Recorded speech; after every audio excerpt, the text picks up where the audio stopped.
बसमिल्लाहिर्रहमानिर्रहीम। प्यारे बच्चों और प्यारे सामीन, अस्सलाम वालेकुम रहमतुल्लाहि वबरकातुहू। जमात हफ्तम के निसाब उर्दू में परसों मैंने ये नज़म पढ़ाई थी आप लोगों को, जिसका मौजू था हमारा वतन। इसकी तशरीह मैंने करी थी उस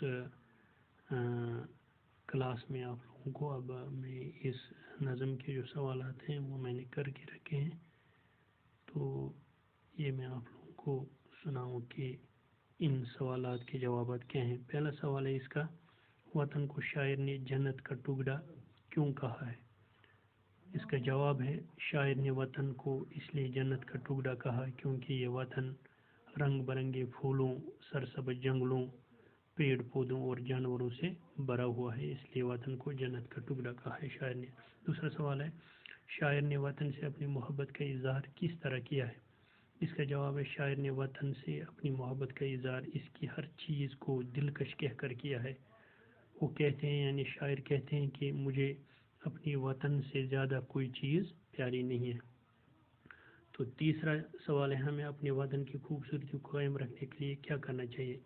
जवाब है इसके, हमें अपने वतन की खूबसूरती को कायम रखने के लिए सरसब्ज जंगलों, पेड़ पौधों, दरख्तों और जंगलों की हिफाजत करनी चाहिए। इस तरह से हमारे वतन की खूबसूरती बरकरार रहेगी। तो और एक सवाल है, इन लफ्ज़ों को पढ़िए। यहाँ पे है खुशनुमा, जाँ फिज़ा, जाँ फिज़ा। इन दोनों लफ्ज़ों में दो दो लफ्ज़ हैं, खुशनुमा, जाँ फिज़ा, दो दो लफ्ज़। ऐसे लफ्ज़ों को मुरक्कब अल्फाज कहते हैं, यानी जो दो लफ्ज़ों से बना है होगा लफ्ज़, इन लफ्ज़ों को मुरक्कब कहते हैं। ऐसे ही 5 अल्फाज किताब में तलाश करके लिखिए। तो मैंने ये 5 जादू, बियाँ, सहरंगेज़, लुत्फ़ अंदोज़, किबला नुमा, दिलरुबा, ये मैंने दो दो लफ्ज़ों का बनाया है। तो आप इसके अलावा भी बना सकते हैं मशक करने के लिए। तो 5 ही कहा था सवाल में, 5 करके मैंने रखे। तो फिर आखिरी सवाल, दरियाओं, जंगलों, फूलों, फलों और जानवरों की बका के लिए हमें क्या करना चाहिए।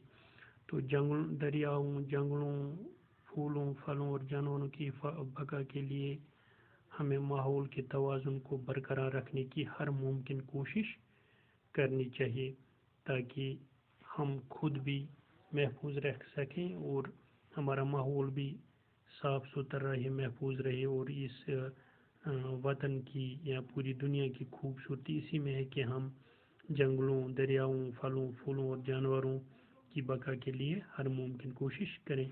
इस तरह से ये लेसन भी कंप्लीट हुआ, जिसका मौजू था हमारा वतन। तो ये आप अपनी कॉपी पर उठा के इसकी घर में और मशक करिएगा, इसको याद करिएगा और ये नज़म भी ज़बान याद करिएगा। तो अगर इंशाल्लाह ज़िंदगी रही तो आइंदा क्लास में मैं आप लोगों को एक नया लेसन पढ़ाने के लिए हाजिर हूँगा। जब तक के लिए मैं आप लोगों से रुखसत हो रहा हूँ। अल्लाह हाफ़िज़।